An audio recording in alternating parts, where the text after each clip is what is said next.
दोस्तों, अगर आप यूपीएससी ईपीएफओ 2025 एग्जामिनेशन की प्रिपरेशन कर रहे हो और आप प्रैक्टिस करना चाहते हो इंपॉर्टेंट एमसीक्यूज, तो दोस्तों एडुटैप आपके लिए लेके आया है एक नया इनिशिएटिव जिसका नाम है अभ्यास सीरीज। आप सबको पता है दोस्तों, अगर हम किसी भी एग्जामिनेशन की प्रिपरेशन करते हैं तो वहां पे पढ़ना एक बात है, बट जब आप मेन एग्जाम में जाओगे तो आपको एमसीक्यूज को प्रैक्टिस करना बहुत जरूरी है, बिकॉज अल्टीमेटली आपको वहां पे एमसीक्यूज को ही सॉल्व करना है। और इस सीरीज का पर्पस भी यही है, जहां पे हम आपके साथ एमसीक्यूज जिस लेवल की चीजें आपको चाहिए एग्जाम के लिए वो यहाँ पे आपको प्रैक्टिस करवा रहे हैं। अगर मैं बात करूं आज के लेक्चर की दोस्तों, तो आज हम डिस्कस करेंगे सोशल सिक्योरिटी का एक बहुत इंपॉर्टेंट कंपोनेंट जिसको बोलते हैं सोशल सिक्योरिटी स्कीम्स, और आज हम इसका पार्ट 1 डिस्कस करेंगे। ठीक है दोस्तों, बट वीडियो को शुरू करने से पहले आप सबके लिए बहुत इंपॉर्टेंट इन्फॉर्मेशन दोस्तों, अगर आप ईपीएफ एग्जाम को कैटर करना चाहते हो और आप इस एग्जाम के बारे में और जानना चाहते हैं कि इसकी सैलरी क्या है, क्या पर्क्स आपको यहाँ पे मिलेंगे, इसके अलावा आप इनके प्रीवियस ईयर क्वेश्चन पेपर को एक ही जगह पे चाहते हैं कि किस तरह का पेपर आया था, एक प्रॉपर डिटेल्ड सॉल्यूशन मिले, रिकॉर्डेड सिलेबस मिले, तो दोस्तों हम आपके लिए कॉम्प्रीहेंसिव गाइड बुक लेके आए हैं। आप इस गाइड बुक जो है इसको डाउनलोड कर सकते हैं दोस्तों, और ये बिल्कुल फ्री है, एब्सोल्युटली फ्री है। तो प्लीज इनको डाउनलोड कर लीजिए और अब अपनी प्रिपरेशन को एक लेवल और एनहांस कर सकते हैं। शुरू करते हैं आज का सेशन। तो आज के सेशन में मैंने इंपॉर्टेंट उठाई है कुछ पेंशन स्कीम्स, क्योंकि पेंशन सेक्टर एक बड़ा इंपॉर्टेंट सेक्टर आता है जब भी आप सोशल सिक्योरिटी की बात करते हैं, और हमने देखा भी है पुराने पेपर्स में कि पेंशन सेक्टर पे क्वेश्चंस हमसे पूछे गए हैं। तो शुरुआत करते हैं दोस्तों हमारी पहली पेंशन स्कीम के ऊपर। अगर मैं बात करूं तो ओवरऑल आज हम 4 प्रोमिनेंट पेंशन स्कीम डिस्कस करेंगे। Unified pension scheme, national pension system, NPS वात्सल्य स्कीम और अटल पेंशन योजना, जो कि चारों ही स्कीम कहीं ना कहीं आपस में बहुत ज्यादा इंटरलिंक करती है। तो पहला क्वेश्चन है दोस्तों यूनिफाइड पेंशन स्कीम, जिसको कि फाइनली अब अप्रूवल मिला था और 1 अप्रैल से स्कीम जो है वो लागू हो चुकी है। तो आपको मुझे बताना है इस कंटेक्स्ट में कौन सी स्टेटमेंट सही है। पहला ये है कि जो भी एनपीएस के एम्प्लॉइज हैं उन पे भी ये स्कीम एप्लीकेबल है, यानी कि जो बंदा एनपीएस का मेंबर है वो यूपीएस का को भी एनरोल कर सकता है। दूसरा पूछा गया है दोस्तों, अगर कोई एम्प्लॉय है जिसने कि 10 साल एग्जैक्टली 10 साल की सर्विस की है, उसको यहां पे ये बोला गया है कि एश्योर्ड पेंशन दी जाएगी 60% की ऑफ हिज और हर एवरेज बेसिक पे। और तीसरा ये बोला गया कि दोस्तों तो मिनिमम पेंशन जो है under the unified pension scheme जो है वो 10,000 रुपया है, जिसके लिए कम से कम आपको 10 साल की सर्विस करनी पड़ेगी। अब देखिए यहां पे सभी की सभी स्टेटमेंट सही नहीं हो सकती दोस्तों, क्योंकि सेकंड और थर्ड स्टेटमेंट आपस में कंट्राडिक्ट कर रही हैं। अगर सेकंड सही है तो तीसरी सही नहीं हो सकती। ठीक है, एक तरफ आप बोल रहे हो कि आपको बेसिक पे का 60% मिलेगा 10 साल की, एग्जैक्टली 10 साल की सर्विस के बाद। यहां पे आपको बोल रहे हो कि मिनिमम कम से कम 10 साल की सर्विस करो तो आपको 10,000 रुपए की सैलरी मिलेगी। तो यहां पे कौन सी एक स्टेटमेंट सही है और क्या पहली स्टेटमेंट सही है गलत है, ये भी देखना पड़ेगा। तो दोस्तों यहां पे अगर मैं बात करूं आपसे, तो फर्स्ट स्टेटमेंट तो बिल्कुल राइट है, बिकॉज एनपीएस का ही advance version unified pension scheme है, क्योंकि एनपीएस में ना आपको एक एश्योर्ड पेंशन नहीं मिल रहा था, और कहीं ना कहीं बहुत ज्यादा डिमांड उठ रही थी कि sir please old pension scheme को ले आइए, ओल्ड पेंशन स्कीम को लेके आइए। तो सरकार ने ओल्ड पेंशन स्कीम को लागू नहीं किया, सरकार ने बोला हम एक नई स्कीम लागू कर रहे हैं। आपका मेन कंसर्न क्या है कि भाई हमें गारंटेड पेंशन दे दो, तो वो हम आपको प्रोवाइड करेंगे under the unified pension scheme. ठीक है जी। अब क्या क्या कंडीशन थी, तो सबसे पहले मैं यहां पे बात करूं तो बिल्कुल सही है, एनपीएस वाले मेंबर्स को बोला कि आप यूपीएस का पार्ट बन सकते हैं। दूसरा बात बोला कम से कम आपको 10 साल की सर्विस रिक्वायर्ड और मिनिमम आपको 10,000 की पेंशन जो है मिलेगी। अगर आपकी मिनिमम 25 साल की सर्विस हो जाती है तो फिर आपको आपका 50% ऑफ द बेसिक पे जो भी है आपकी पिछले एक साल का एवरेज बेसिक पे का पिछले साल का 50% आपको दिया जाएगा। इसलिए दोस्तों यहां पे सेकंड स्टेटमेंट गलत बन जाती है और हमारा आंसर बनेगा ऑप्शन नंबर सी, 1 और 3 यहां पे राइट आंसर है। समझिए इस चीज को, बड़ा इंपॉर्टेंट है। कम से कम 10 साल तो 10,000 की पेंशन तो यहां पे मिलेगी मिलेगी अगर आपकी 10 साल की सर्विस है। अगर आपकी 25 साल की सर्विस हो जाती है तो आपका जितना भी बेसिक है उसका 50% आपकी पेंशन जो है वो आपको लग जाएगी। और इंपॉर्टेंट पॉइंट दोस्तों ये याद रखना कि 10 साल से लेकर 25 साल के बेस पे गवर्नमेंट ने क्लियरली बोला है कि ये प्रो राटा, मतलब कि जैसे कहते हैं अगर 10 में जैसे 25 में 50% है तो जैसे जैसे ईयर कम होते जाएंगे आपका प्रो रेटा बेसिस पे आपकी पेंशन भी कैलकुलेट होती जाएगी। तो ये इंपॉर्टेंट चीज आपको याद रखनी है। दूसरा क्वेश्चन दोस्तों यूनिफाइड पेंशन स्कीम पे मैं आपसे पूछना चाहता हूं इसके एडवांस पार्ट के ऊपर। अब आपको मुझे यहां पे बताना है कि यहां पे कौन सी स्टेटमेंट सही है यूनिफाइड पेंशन स्कीम को लेके। The family pension under the scheme is fixed at 60% by the employ just prior to the death year. फिर ये बोला गया है कि डियरनेस रिलीफ, जिसको आप डीए बोलते हो, डियरनेस रिलीफ भी मिलेगा, which will be link to the all India consumer price index industrial worker consistent with that of in service government employees. फिर ये बोला गया कि एक लमसम पेमेंट मिलेगी आपको 1/10 ऑफ द मंथली एमोल्यूमेंट्स हर साल, जब आपने कंप्लीट की होगी, हर साल के कंप्लीटेड सर्विस के बाद आपको 1/10 ऑफ द मंथली एमोल्यूमेंट्स मिलेंगी, which is made at superannuation, और ये ग्रेचुइटी के एडिशन में आपको मिलेगा। बट पॉइंट क्या लिखा है, क्या इससे आपकी पेंशन कम हो जाएगी, बताइए। अब इसमें कौन सी स्टेटमेंट्स है, अगर आपने दोस्तों यूनिफाइड पेंशन सिस्टम या यूनिफाइड पेंशन स्कीम को पढ़ा है ना, तो आपको पता है कि पहला पार्ट जो मैंने डिस्कस किया था वो मेन पार्ट था, उसके बाद क्या बेनिफिट है। तो बेनिफिट्स क्या है दोस्तों, सबसे पहला पार्ट क्या है कि फैमिली पेंशन, बिल्कुल अगर बेनिफिशियरी की डेथ हो जाती है तो 60% जो है ऑफ दी मंथली पेंशन जो आपको मिल रही थी वो आपके फैमिली पेंशन जो है वो मिल जाएगी। उसके बाद क्या आता है दोस्तों, डियरनेस रिलीफ। डियरनेस रिलीफ का मतलब क्या था कि फिर ये भी बात निकली कि अगर आपने पेंशन फिक्स कर दी, इन्फ्लेशन तो बढ़ता रहता है, तो भाई आप इन्फ्लेशन एडजस्टेड पेंशन दोगे या नहीं दोगे। सरकार ने बोला बिल्कुल देंगे, क्योंकि जैसे जैसे महंगाई बढ़ेगी तो हम भी आपकी पेंशन का जो लेवल है वो चेंज कर देंगे। पर वो डिसाइड कैसे होगा, उसके लिए सरकार ने बोला हम आपकी यूपीएस सिस्टम को all India consumer price index industrial worker के साथ लिंक कर देंगे। इसका मतलब ये, और ये तो आंसर नहीं होगा, या तो all of the above answer होगा या 1 और 2 आंसर होगा। बट दोस्तों यहां पे थर्ड स्टेटमेंट गलत हो गई। कैसे हो गए समझते हैं। सबसे पहली बात दोस्तों कि एनपीएस में कहीं पे भी ये नहीं बोला गया कि ये बिल्कुल से एक लमसम पेमेंट बनेगा, जो कि हर साल नहीं, एवरी 6 मंथ्स के बाद एक आपका वन टाइम लमसम पेमेंट, जो कि 1/10 ऑफ जो भी आपकी सैलरी है उसके हर 6 महीने के बाद आपको एक सुपर एनुएशन के लिए पैसा इकट्ठा हो जाएगा, क्योंकि जब आप रिटायर होगे तभी तो वो कुछ पैसा मिलेगा ना, तो दैट इज सुपर एनुएशन मनी। उसके ये ग्रेचुइटी के एडिशन में मिलेगा। अब इंपॉर्टेंट पार्ट, इससे आपकी पेंशन पे कोई भी फर्क नहीं पड़ेगा, ये इंपॉर्टेंट पॉइंट आपको याद रखना है। तो यूनिफाइड पेंशन स्कीम बहुत इंपॉर्टेंट है, बिकॉज अभी ही गवर्नमेंट ने लॉन्च की है, तो इसके बारे में इंपॉर्टेंट इन्फॉर्मेशन आपको यहाँ पे पता होनी चाहिए। सबसे इंपॉर्टेंट तो जो मैंने आपको शुरू में बताया है कि मिनिमम कितनी सर्विस चाहिए, 10 साल की, अगर आपको 10,000 की पेंशन चाहिए। उसके बाद अगर 50% पेंशन हो तो मिनिमम 25 साल की सर्विस के बाद आपको 50% पेंशन मिलेगा। फैमिली पेंशन है, बिल्कुल है, अगर बंदे की डेथ हो जाए तो 60% फैमिली पेंशन आपको यहां पे लग जाएगी। 60% ऑफ कितना, 60% ऑफ द लास्ट पेंशन का आपको 60% लगेगा। ओके जी, ये हो गया यूनिफाइड पेंशन स्कीम के बारे में। अब बात करते हैं हमारी दूसरी इंपॉर्टेंट स्कीम, जो कि पिछले साल के बजट में अनाउंस हुई थी, उसका नाम था एनपीएस वात्सल्य स्कीम। बड़ी इंपॉर्टेंट स्कीम है दोस्तों। अब ये स्कीम है क्या, आप हम एक स्कीम पढ़ेंगे, NPS national pension system. Government ने क्या किया कि अगर कोई पेरेंट ये चाहता है कि मैं अपने बच्चे के लिए चाहता हूं कि जी मेरे ना बच्चे को ना अभी से उसकी पेंशन मुझे सिक्योर करना, मुझे उसका फ्यूचर सिक्योर करना है, तो क्या मैं कुछ ऐसा कर सकता हूं। तो गवर्नमेंट लेके आई एनपीएस वात्सल्य स्कीम। अब उस कंटेक्स्ट में आपको मुझे बताना है यहां पे कौन सी स्टेटमेंट सही है। तो पहली स्टेटमेंट क्या है कि एनपीएस वात्सल्य जो है वो माइनर को अलाउ कर रहा है, जो कि 18 साल से कम उम्र का है, कि भाई आप अकाउंट खोलिए, बट आपका जो अकाउंट है एनपीएस अकाउंट वो मैनेज करेंगे आपके गार्डियन। दूसरा है कि मिनिमम कॉन्ट्रीब्यूशन अगर आपको अकाउंट खोलना है तो वो 500 रुपया है और इसमें अपर लिमिट नहीं है। तीसरा है कि आपको परमानेंट रिटायरमेंट अकाउंट नंबर या फिर परमानेंट प्राण कार्ड जो है वो आपको इश्यू किया जाएगा, जिस बच्चे के नाम पे आप ये एनपीएस वात्सल्य अकाउंट खोल रहे हो। अब आपको मुझे बताना यहां पे कौन सी स्टेटमेंट सही है।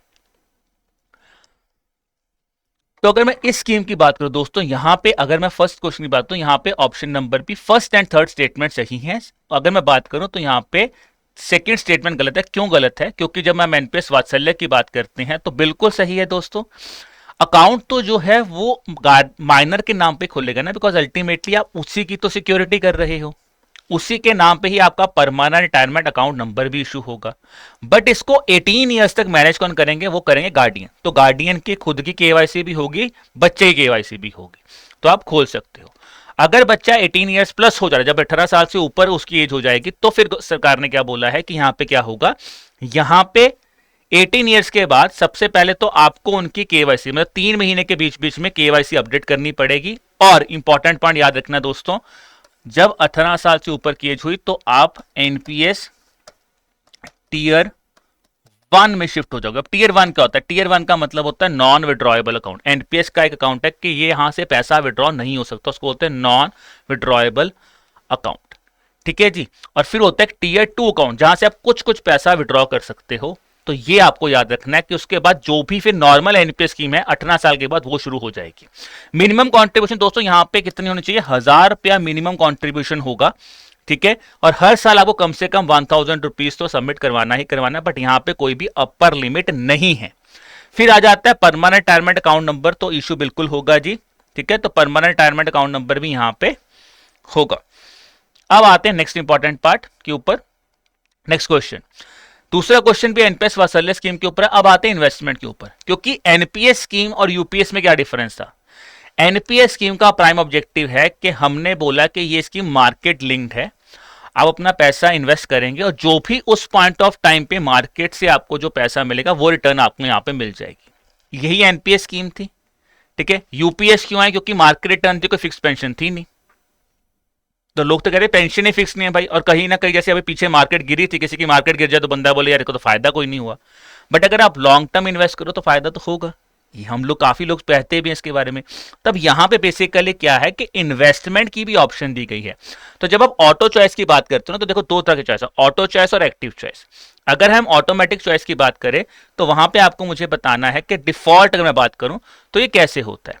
तो डिफॉल्ट चॉइस के ऊपर मैंने आपसे क्वेश्चन पूछा है कि डिफॉल्ट चॉइस, बाय डिफॉल्ट आप एलसी 50 के अंडर आओगे, यानी कि लाइफ साइकिल 50 के अंडर आओगे, जो आपको 50% ऑफ द इन्वेस्टमेंट जो है वो कहता है इक्विटी में होगी। फिर बोला गया है कि जो automatically choice, under the auto choice guardian के पास ऑप्शन है कि भाई वो 3 लाइफ साइकिल होते हैं, एलसी 75, एलसी 25, एलसी 50। उसमें से सबसे इंपॉर्टेंट जो सबसे अग्रेसिव साइकिल उसको बोलते हैं एलसी 75 साइकिल, यानी कि 75% पैसा आप इक्विटी में लगा दोगे।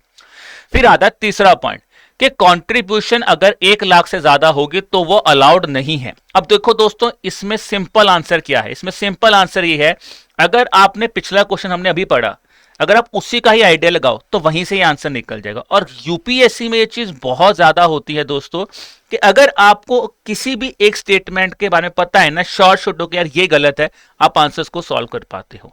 तो यहां पे भी यही था कि जो 1 लाख वाला अमाउंट है ये गलत है। क्यों? क्योंकि अपर लिमिट ही नहीं है, इसकी कोई अपर लिमिट नहीं है। ठीक है। अब आते हैं जी एनपीएस वात्सल्य में इन्वेस्टमेंट कैसे होता है, बिकॉज आंसर बन जाएगा 1 और 2।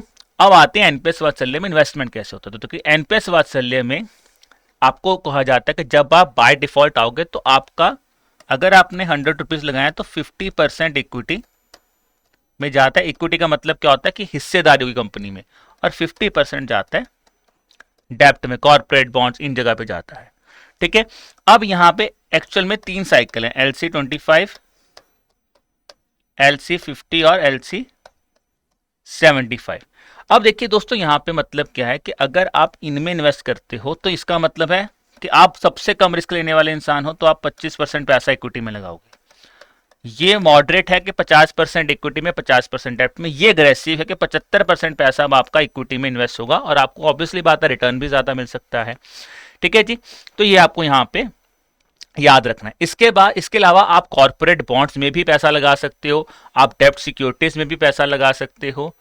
तो ये ऑप्शंस जो हैं यहां पे गार्डियन को दी गई है कि आप बच्चे के बिहाफ पे जब 18 साल तक आप उसके बिहाफ पे इस अकाउंट को चलाओगे, और आप जैसे इन्वेस्टमेंट करना चाहते हो वैसे ही आप यहां पे कर सकते हो।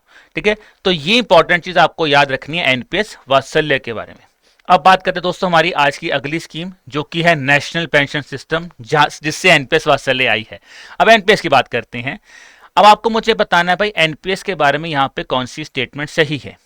सब्सक्राइबर्स जो हैं अगर उनके 5 साल पूरे हो जाते हैं तो क्या वो स्कीम को एग्जिट कर सकते हैं। दूसरा ये है नेशनल सिक्योरिटी डिपॉजिटरी लिमिटेड जो है वो सेंट्रल रिकॉर्ड कीपर की तरह जो है वो एक्ट कर रहा है। फिर आया दोस्तों contribution made towards the NPS are eligible for an additional tax deduction up to 50,000 under the old tax regime. अब देखो यहां पे बड़ा इंपॉर्टेंट पॉइंट याद रखना है, क्या बात कर रहा है, ओल्ड टैक्स रिजीम। तो मुझे आपको बताना है यहां पे कौन सी स्टेटमेंट सही है एनपीएस के बारे में। तो देखो दोस्तों यहां पे ऑप्शन नंबर सी, तीनों की तीनों स्टेटमेंट सही हैं। देखिए एनपीएस स्कीम में क्या है, मैंने आपको भी बताया था कि टीयर वन अकाउंट का मतलब क्या है कि टीयर वन के अंडर आप पैसा नहीं निकाल सकते, बट ऐसा नहीं कि आप एनपीएस से विड्रॉ नहीं कर सकते। आप चाहो तो आप एग्जिट कर सकते हो, बट कम से कम तो आपको 5 साल के लिए एनपीएस के साथ जुड़ना ही पड़ेगा। तो पहली स्टेटमेंट सही है। दूसरा क्या है कि नेशनल सिक्योरिटी डिपॉजिटरी लिमिटेड जो है वो सेंट्रल रिकॉर्ड कीपर है, बिकॉज अगर यार आप एनपीएस में हो तो आपका डाटा भी तो कहीं पे स्टोर होगा ना, तो वो डाटा कहां पे स्टोर होगा, वो स्टोर होगा जी आपका नेशनल सिक्योरिटीज डिपॉजिटरी लिमिटेड के अंदर। फिर तीसरा इंपॉर्टेंट पॉइंट है दोस्तों, अगर आप एनपीएस में इन्वेस्ट करते हो तो पुरानी टैक्स स्लैब जो थी उसमें ये बोला था कि आपको जो नॉर्मल 1.5 लाख की एटीसी की डिडक्शन मिलती थी, उसमें एडिशनल 50,000 की डिडक्शन आपको एनपीएस के लिए भी मिल जाती थी। याद रखना, तभी मैंने वर्ड लिखा ओल्ड टैक्स रिजिम। अगर यहां पे क्वेश्चन एग्जामिनर चेंज कर दे under the new tax regime, तो याद रखना इसका आंसर गलत है दोस्तों। क्यों? क्योंकि न्यू टैक्स रिजीम में कोई भी आपको एडिशनल डिडक्शंस अवेलेबल नहीं है। 80 ए बी सी डी ऐसा कुछ भी अवेलेबल नहीं है। अब एनपीएस क्या थी? एनपीएस स्कीम दोस्तों निकल के आई थी 2004 में, जब सरकार ने बोला कि हम चाहते हैं कि 18 साल से लेके 70 साल तक के जो इंडिया में लोग हैं उनको हम एक सिक्योर्ड पेंशन प्रोवाइड कर सकें, एक सिक्योर्ड रिटायरमेंट प्लान प्रोवाइड कर सके। ठीक है, अब इसके लिए यहां पे कौन आया? यहां पे आया PFRDA, pension fund regulatory development authority of India जो है, उनको यहां पे बुलाया, उनको यहां पे बोला है कि आप इसको एग्जीक्यूट कीजिए। अब इंपॉर्टेंट चीज कि यहां पे कौन कौन एलिजिबल है, किसके लिए एनपीएस बनाई गई है, इसको कैसे याद करेंगे? हमारे नेक्स्ट क्वेश्चन को सॉल्व करके, क्योंकि नेक्स्ट क्वेश्चन मैंने इसी पे बनाया है कि इसमें से कौन बेनिफिशियरी नहीं है under the national pension system. और अगर आप लेक्चर को ध्यान से सुन रहे तो आपको पता है कि इसका आंसर क्या है, क्योंकि मैंने आपको इसका आंसर बता दिया है। इसका आंसर क्या है? इसका आंसर है दोस्तों ऑप्शन नंबर ए। क्यों? बाकी सारी की सारी लाइन सही है, सिर्फ एक चीज गलत है कि 18 to 75 नहीं, 18 to 70 ईयर्स है। बिल्कुल जी, 18 से 70 साल की उम्र तक में आप इन्वेस्ट कर सकते हो, चाहे आप एनी सिटीजन हो, ओवरसीज सिटीजन हो, सेंट्रल गवर्नमेंट एम्प्लॉय हो, स्टेट गवर्नमेंट एम्प्लॉय हो, स्टेट ऑटोनॉमस बॉडीज के अंदर हो, प्राइवेट सेक्टर में काम कर रहे हो, अनऑर्गेनाइज्ड सेक्टर हो, तो आप सब लोग एनपीएस के लिए एलिजिबल है। ठीक है, एनपीएस में ऐसा कुछ नहीं लिखा कि आपको मिनिमम कंट्रीब्यूशन कितना करना है, मैक्सिमम कितना करना है, बट जनरली कहा जाता है कि टीयर वन के लिए अराउंड 250 रुपीज के आसपास मिनिमम कंट्रीब्यूशन होता है। बट मैं कहूंगा इतना इन डेप्थ में एपीएफसी हमसे नहीं पूछ रहा है, तो हमें सिर्फ याद रखना है कि as such there is no upper limit. Minimum contribution पे हमें इतना डिटेल में अभी नहीं पूछा गया है। इंपॉर्टेंट याद आगे क्या याद रखना है कि यहां पे कोई हमारी सिक्योर्ड पेंशन नहीं है, आप पैसा इन्वेस्ट करते रहोगे और उसके बेस पे जो रिटर्न है आपको 60 ईयर्स के बाद जो नॉर्मल पेंशन है वो यहां पे लग सकता है। अब देखिए मैंने आपको बोला 18 to 70 ईयर्स तक के पर्सन एनरोल कर सकते हैं। अब आपको एक पॉइंट यहां पे बड़ा इंपॉर्टेंट याद रखना है कि यहां पे आप पैसा इन्वेस्ट कब तक करोगे, कब तक करोगे? तो गवर्नमेंट ने बोला है कि आपकी इन्वेस्टमेंट एज 75 ईयर्स है, इसीलिए यहां पे कंफ्यूजन बहुत होता है 70-75 में कि भाई आप 75 ईयर्स तक पैसा इन्वेस्ट कर दो, बट आप ज्वाइन 70 साल तक कर सकते हो, और आपकी जो पेंशन है जब तक आपकी एज है तब तक आपको यहां पे पेंशन जो है वहां पे प्रोवाइड की जाएगी। Clear on this part? ठीक है जी, तो ये इंपॉर्टेंट है जी एनपीएस के बारे में। अब दोस्तों बात करते हैं हमारे अगले क्वेश्चन को लेके, क्वेश्चन नंबर 7। क्वेश्चन नंबर 7 ये है कि एनपीएस जब लॉन्च हुई थी उसका ऑब्जेक्टिव मैंने आपको बताया है कि क्या था, कि हमें इनकम देनी है in the form of pension ताकि रिटायरमेंट नीड्स को लोग मीट कर पाए। अब क्वेश्चन ये है कि which of the following statement यहां पे करेक्ट नहीं है एनपीएस के बारे में। ठीक है, तो मैंने कोशिश की दोस्तों आपको एनपीएस के बारे में हर तरह के सवाल पूछने की, ताकि आप कहीं ना कहीं अगर आप एनपीएस को पढ़ रहे हैं तो आप अच्छी तरह से इस चीज को तैयार कर सकें। अब पहला पॉइंट यह है कि जब आप 60 साल आपकी एज हो जाएगी तो जितना भी पैसा आपने इकट्ठा किया, फाइनेंशियल कॉर्पस इकट्ठा किया है, आप उसका 50% लेके जा सकते हो जो कि टैक्स फ्री है। क्या ये स्टेटमेंट सही है? दूसरा ये बोला गया था कि सब्सक्राइबर्स जो है वो विड्रॉ कर सकते हैं एंटायर कॉर्पस, पूरा का पूरा कॉर्पस जो है वो विड्रॉ कर सकते हैं अगर वो 10 लाख से कम है। तो क्या ये स्टेटमेंट सही है? तीसरी स्टेटमेंट ये थी कि अगर दोस्तों डेथ हो जाती है सब्सक्राइबर की तो उनके पास क्या है कि उनके पास ये बोला कि एंटायर एक्रूड पेंशन जो है वो पेड की जाती है to the subscriber's nominee legal heir. अब यहां पे क्वेश्चन है कौन सी स्टेटमेंट जो है वो करेक्ट नहीं है, गलत है, ये पूछा गया आपसे। अब आपको मुझे बताना है कौन सी स्टेटमेंट सही है। देखिए बड़ी बड़ी इंपॉर्टेंट पॉइंट है दोस्तों। जैसे ये क्वेश्चन अगर मैं आपसे बात करूं तो ये काफी इन डिटेल्ड क्वेश्चन है, बहुत इन डेप्थ जाके ये क्वेश्चन बनाया गया है। अब क्या एनपीएस या एपीवाई इतना इन डेप्थ हमें पढ़ना है? क्या एपीएफ से इतना डिटेल क्वेश्चन पूछ सकता है? अगर मैं नॉर्मल कंटेक्स्ट की बात करूं तो अभी तक एपीएफ से इतना डिटेल में नहीं गया, बट जैसा जैसे आपको पता है दोस्तों एग्जामिनेशन का लेवल बढ़ रहा है और ये यूपीएससी का एग्जामिनेशन है, यहां पे कोई फिक्स सेट ऑफ पैटर्न नहीं है कि एनपीएस में सिर्फ यही पूछेगा कि एलिजिबल बेनिफिशियरी क्या है, नहीं। क्योंकि एनपीएस बहुत ज्यादा प्रोमिनेंट स्कीम है, और जब से यूनिफाइड पेंशन स्कीम आई है यूपीएस और एनपीएस तो आपको बहुत अच्छी तरह आना चाहिए, बिकॉज कहीं ना कहीं कंपैरिजन पे क्वेश्चन आ सकता है, एनपीएस के डिटेल पे क्वेश्चन आ सकता है। क्योंकि जब ये पेंशन की बात हुई ना 60 साल के बाद आपको कितनी पेंशन मिलेगी, तब एनपीएस के बारे में काफी डिस्कशन इस चीज के ऊपर भी हुआ था कि एनपीएस में क्या होता है, यूपीएस में क्या होगा। ये चीजें आपको अच्छी तरह समझनी है, पढ़नी है अच्छी तरह से। अब देखिए यहां पे क्या हुआ है, अगर मैं बात करूं दोस्तों तो कौन सी स्टेटमेंट गलत है, तो यहां पे दोस्तों फर्स्ट और सेकंड स्टेटमेंट दोनों ही गलत हैं। क्यों गलत है समझते हैं। 50% नहीं है दोस्तों, 60%। आपने जितना पैसा इकट्ठा किया उसका 60% दोस्तों जो है आप अपने रिटायरमेंट में जो है विड्रॉ कर सकते हैं, और ये टैक्स फ्री होगा, ये टैक्स फ्री होगा। ठीक है, तो ये पहला पॉइंट है, यानी कि आपको सुपर एनुएशन 60% पैसा आप निकाल सकते हैं। दूसरा आ जाता है जी सब्सक्राइबर्स पूरा का पूरा पैसा क्या निकाल सकते हैं? नॉर्मल केस में बिल्कुल निकाल सकते हैं, बट कंडीशन यहां पे क्या है, 10 लाख नहीं, अगर आपका कॉर्पस 5 लाख से कम है, अगर आपका पूरा का पूरा पैसा जो इकट्ठा है आपके पास वो 5 लाख से कम है रिटर्न टोटल मिला के, तो भाई आप पूरा पूरा पैसा भी निकाल सकते हैं। वो ऑप्शन सरकार ने आपको दी है 60 ईयर्स के बाद। थर्ड स्टेटमेंट सही है, अगर सब्सक्राइबर की डेथ हो जाती है तो बिल्कुल से जो भी आपके लीगल हायर है उनको भाई आपका 100% पेंशन कॉर्पस दे दिया जाता है, एक्रूड 100% पेंशन कॉर्पस उनको यहां पे मिल जाएगा। ठीक है दोस्तों, तो यहां से आई थिंक आपको क्लैरिटी होगा कि एनपीएस और यूपीएस इंपॉर्टेंट क्यों है और क्या चीज थी जो एनपीएस में नहीं थी जो यूपीएस में है। अब देखो आपको पेंशन 60 ईयर्स तक मिलेगी, बिल्कुल सही है। अब डाउट आएगा कि वो 70 क्या पढ़ के आए थे, 60 साल के बाद पेंशन मिलेगी भाई। कुछ लोग हो सकते हैं 60 साल के बाद ज्वाइन करे कि भाई चलो अब एनपीएस ज्वाइन कर ले तो क्या पता कुछ रिटर्न मिल जाए, 65 साल के बाद कर सकते हैं कुछ लोग। तो सरकार ने बोला है आप 70 ईयर्स लीजिए और 75 ईयर्स तक इन्वेस्ट कर लीजिए तब तक, और पेंशन आपको आपकी लाइफ लॉन्ग यहां पे मिलेगी। ठीक है जी, ये था एनपीएस, यूपीएस और एनपीएस वात्सल्य के बारे में। अब हम बात करते हैं इसके अलावा जो एक इंपॉर्टेंट स्कीम है हमारी अनऑर्गेनाइज सेक्टर को लेके, वो है अटल पेंशन योजना। तो आपको मुझे बताना है यहां पे कौन सी स्टेटमेंट सही है अटल पेंशन योजना को लेके। अगर कोई बंदा इनकम टैक्स पेई है, ठीक है, तो क्या वो एलिजिबल नहीं है, he is not eligible for the scheme. Insurance regulatory and development authority of India जो है वो इंप्लीमेंटिंग एजेंसी है स्कीम की। तीसरा ये बोला गया है डेथ के बाद सब्सक्राइबर और स्पाउस जो हैं अगर दोनों की डेथ हो जाती है तो नॉमिनी को यहां पे पेंशन मिल सकती है। क्या ये स्टेटमेंट सही है या गलत है, आपको मुझे बताना है यहां पे कौन सी स्टेटमेंट सही है।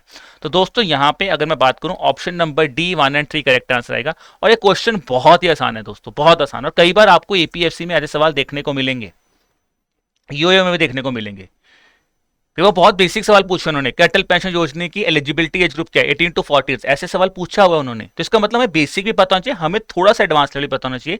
बिकॉज अगर आप जिन भी स्कीम्स के बारे में हमने डिस्कस किया है उनकी एग्जीक्यूटिंग और इंप्लीमेंटिंग एजेंसी कौन है, आईआरडीए नहीं है भाई, पीएफआरडीए है, जो मैंने आपको बताया था। पीएफआरडीए ही एनपीएस को रेगुलेट करता है, पीएफआरडीए ही अटल पेंशन योजना को रेगुलेट करता है, पीएफआरडीए एनपीएस वात्सल्य को रेगुलेट कर रहा है। और अब यूनिफाइड पेंशन स्कीम जो है उसको भी I think it will be PFRDA जो रेगुलेट करेगा, बिकॉज अभी कैप जो है गवर्नमेंट ने अप्रूवल उसको स्टार्ट किया, तो रोल आउट करना स्टार्ट किया है। ठीक है जी, तो यहां पे आंसर बन गया ऑप्शन नंबर डी 1 और 3। अगर मैं अटल पेंशन योजना की बात करूं तो इंपॉर्टेंट स्कीम है ये। स्कीम बेसिकली क्या है, ये स्कीम बात कर रही है अनऑर्गेनाइज्ड सेक्टर की, जिसके अंदर अगर आप इनकम टैक्स पेई हो, आप प्रोफेशनल हो, आप इसके लिए एलिजिबल नहीं हो। ठीक है, यहां पे एक फिक्स्ड अमाउंट ऑफ पेंशन यहां पे भी बोला गया, यहां पे कितना है 1000 रुपीज से लेके 5000 रुपीज के बीच में आपको पेंशन जो है यहां पे प्रोवाइड की जाएगी। तो ये इंपॉर्टेंट याद रखना। अब एक चीज याद रखना दोस्तों, 1000 से 5000 आपकी कॉन्ट्रीब्यूशन पे डिपेंड करता है, उस हिसाब से आपको पेंशन पैसे दिए जाएंगे। और अब आपको मुझे कमेंट सेक्शन में बताना है अटल पेंशन योजना के अंदर कॉन्ट्रीब्यूशन की रेंज क्या है। अगर आपको 1000 का पेंशन लेना तो 18 साल में आपको कितना इन्वेस्ट करना पड़ेगा, 40 ईयर्स में कितना इन्वेस्ट करना पड़ेगा, और अगर आप 5000 रुपये पेंशन लेना चाहते हो तो आपको 18 साल में कितना इन्वेस्ट करना और आपको 40 ईयर्स में कितना इन्वेस्ट करना है, ये आपको मुझे बताना है। और इंपॉर्टेंट चीज, यहां पे भी पेंशन आपकी 60 ईयर्स के बाद लगेगी। एक चीज और याद रखना, क्योंकि काफी बच्चों के दिमाग में डाउट है, क्या एनपीएस वाला बंदा एपीवाई का पार्ट हो सकता है? बिल्कुल हो सकता है। अगर वो ये कंडीशन फुलफिल करता है तो एनपीएस वाला पर्सन भी एपीवाई का लिए क्वालिफाई हो सकता है। अटल पेंशन योजना वाला बंदा एनपीएस के लिए क्वालिफाई कर सकता है, ठीक है ना। और हमने पढ़ा है जो बंदा एनपीएस है वो ऑटोमेटिकली जो है वो यूपीएस के लिए तो क्वालिफाई कर ही जाएगा, ठीक है, क्योंकि वहां पे सेंट्रल गवर्नमेंट एम्प्लॉय वाला पार्ट आता है कि अभी unified pension scheme central government employees के लिए स्टार्ट की गई है, अभी प्राइवेट एम्प्लॉयज के लिए स्टार्ट नहीं की गई है, जबकि एनपीएस सभी के लिए है। तो ये याद रखना है, ठीक है दोस्तों। तो यहां पे आंसर बन जाता है ऑप्शन नंबर डी, फर्स्ट और थर्ड सही है, सेकंड स्टेटमेंट गलत है, बिकॉज आईआरडीआई नहीं पीएफआरडी यहां पे सही आंसर होगा। अब आते हैं दोस्तों नेक्स्ट क्वेश्चन के ऊपर। अगला क्वेश्चन भी मैंने आपसे पूछा कि कौन सी स्टेटमेंट गलत है अटल पेंशन योजना को लेके। पहली बात ये बोला कि भाई ये हर सिटीजन पे एलिजिबल है 18 to 50 ईयर्स। फिर बोला गया है subscribers can make contribution on monthly, quarterly, half yearly basis. Multiple accounts permit नहीं किए जाते हैं स्कीम के अंदर, और सब्सक्राइबर की डेथ के बाद स्पाउस जो है उसको सेम पेंशन अमाउंट दिया जा सकता है। बिल्कुल सही है दोस्तों। तो यहां पे पहली ही स्टेटमेंट गलत है, बिकॉज 18 से 50 साल नहीं, 18 to 40 ईयर्स। क्या हर एक सिटीजन अवेलेबल है? नहीं जी, अनऑर्गेनाइज सेक्टर में होना चाहिए। The person should be in unorganised sector, he should not be an income tax pay. कोई प्रोफेशनल है तो वो यहां पे एलिजिबल नहीं होगा। तो ये इंपॉर्टेंट पॉइंट यहां पे आपको समझना है, ठीक है जी। कंट्रीब्यूशन जो है वो monthly, quarterly, half yearly basis पे हो सकती है। मल्टीपल अकाउंट्स आप नहीं खोल सकते अटल पेंशन योजना के अंदर, आपको एक ही सिंगल अकाउंट खोलना पड़ेगा। और जो भी आपकी पेंशन होगी, तो अगर पेंशन लगती है तो 3 चीजें हैं दोस्तों।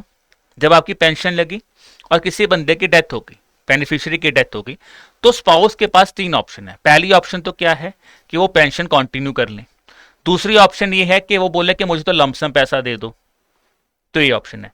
तीसरी ऑप्शन ये है कि अगर 40 ईयर से पहले ही बेनिफिशियरी की डेथ हो गई, ठीक है, मतलब 40 साल से पहले डेथ हो चुकी है, और स्पाउस चाहता है कि भाई मुझे तो पेंशन लेनी है, तो स्पाउस उस स्कीम को कंटिन्यू भी कर सकता है। याद रखना, वो कंटिन्यू भी कर सकता है, ठीक है। तो ये भी इंपॉर्टेंट पॉइंट हमें यहां पे याद रखना है। और इंपॉर्टेंट बात क्या है कि अगर अटल पेंशन योजना में स्पाउस की डेथ हो जाती है और सब्सक्राइबर की डेथ हो जाती है, तो जो नॉमिनी है उसको भी पेंशन यहां पे बेसिकली नॉमिनी जो है उसको लमसम पैसा जो वो मिल जाएगा। याद रखना, अब ये याद रखना कि बेनिफिशियरी की डेथ हो गई, स्पाउस की भी डेथ हो गई, अब भाई तुम्हारा जो नॉमिनी है उसको लमसम पैसा मिलेगा, उसको पेंशन नहीं लगेगी। बट हाँ, इसकी डेथ है, इसको पेंशन यहां पे जरूर लग सकती है।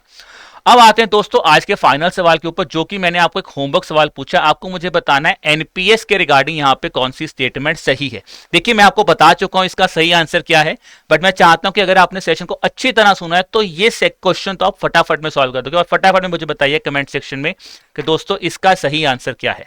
और उम्मीद करता हूं आपको आज का सेशन मजेदार लगा होगा। कुछ नई चीजें हमने पेंशन स्कीम्स के बारे में समझी होंगी, सीखी होंगी। अगर दोस्तों अब आपका ऑब्जेक्टिव बेसिकली क्या होना चाहिए कि आप इन पेंशन स्कीम्स को अच्छी तरह पढ़िए। आपके मन में कोई भी डाउट आ रहा है दोस्तों, आप हम हमेशा आपके साथ हैं। आप हमें ईमेल कर सकते हैं, हमारी ईमेल आईडी है hello@edutap.co.in। आप वहां पे हमें ईमेल कर दीजिए, अपने डाउट्स को रिजॉल्व करवा सकते हैं। और इसके साथ दोस्तों अगर आप अपनी प्रिपरेशन को और बेहतर तरीके से एनहांस करना चाहते हैं तो हमने ईपीएफओ के लिए जो एडुटैप है आपकी बहुत ही बड़ी एक मदद करना चाहता है। एक सिंगल एम के हम चाहते हैं कि आप सक्सेसफुल कैंडिडेट बने। इसके लिए दोस्तों अगर आप बिल्कुल बिगिनर हैं, आप चाहते हैं कि मुझे सारी की सारी चीजें अच्छी तरह पढ़नी है, तो आप हमारे एपीएफसी के मास्टर कोर्स के साथ जुड़ सकते हैं। अगर आप यूपीएससी एस्पिरेंट हैं, आपको लग रहा है कि मेरा क्यूआरई अच्छा है, मेरे जो यूपीएससी वाले टॉपिक्स हैं वो अच्छे हैं, बट मुझे सिर्फ स्पेशल सब्जेक्ट्स को ही पढ़ना है, जैसे इंडस्ट्रियल रिलेशन पढ़ना है, लेबर लॉ पढ़ना है, मुझे उनको पढ़ना है, तो आप हमारे स्पेशल सब्जेक्ट कोर्सेज को भी एनरोल कर सकते हैं। अगर दोस्तों आप एक ऐसे एस्पिरेंट हैं जिन्होंने सब कुछ पढ़ा हुआ है और आपको सिर्फ और सिर्फ प्रैक्टिस करनी है, बिकॉज प्रैक्टिस जितनी ज्यादा करोगे उतनी बेहतर है। जैसे मैंने आपको क्वेश्चन करवाए दोस्तों, इसी तरह के सवाल आपको हमारे कोर्स में भी देखने को मिलेंगे ताकि आप अपनी प्रैक्टिस को और एनहांस कर सकें। अगर आपको प्रैक्टिस करनी है दोस्तों तो आप हमारी टेस्ट सीरीज के साथ भी जुड़ सकते हैं, ठीक है दोस्तों। इनका लिंक आपको डिस्क्रिप्शन में मिल जाएगा। अगेन मैं कहूंगा दोस्तों, आप सबसे पहले जाइए इनके बारे में देखिए। अगर आपको लग रहा है कि ये आपके लिए एक फ्रूटफुल रिजल्ट लेके आ सकते हैं तो आप इनमें से किसी भी कोर्स के साथ जुड़ सकते हैं। बट ऑब्जेक्टिव सिंपल है, आपका सक्सेस। आपको लग रहा है कि मैं खुद प्रिपेयर कर सकते हो तो मैं बोलता हूँ बहुत बढ़िया बात है दोस्तों, आप खुद भी प्रिपेयर कीजिए, अभ्यास सीरीज का फायदा लीजिए, आप करिए, एनालाइज कीजिए और अपनी मेहनत को और आगे लेके जाइए। ठीक है दोस्तों, तो ये था हमारा आज का सेशन दोस्तों। बाकी मैं आपको ये बोलूंगा कि आप हमारे टेलीग्राम चैनल को भी सब्सक्राइब कर सकते हैं, वहां पे जो भी लेटेस्ट अपडेट इन्फॉर्मेशन आपको मिलेगी दोस्तों एपीएफसी के बारे में वो भी आप सब्सक्राइब कर सकते हैं। उसके अलावा जैसे मैंने आपको बोला था, आप हमें ईमेल कर सकते हैं अपने डाउट को लेके एट hello@edutap.co.in पे, और इसके साथ साथ आप हमें कॉल भी कर सकते हैं अगर आपको कोई डाउट है ऑन द नंबर फॉर 8146207241। तो चलिए दोस्तों, उम्मीद कर रहा हूँ आपको मजा आया होगा। बताइए कैसा लगा सेशन, और ये भी बताइए कि जो मैंने आपको होमवर्क क्वेश्चन बताया उसका आंसर क्या है। अब मिलेंगे आपको अगली क्लास में दोस्तों, तब तक के लिए मेहनत करते रहिए, ठीक है, और चीज़ों को सीखते रहिए। Bye bye.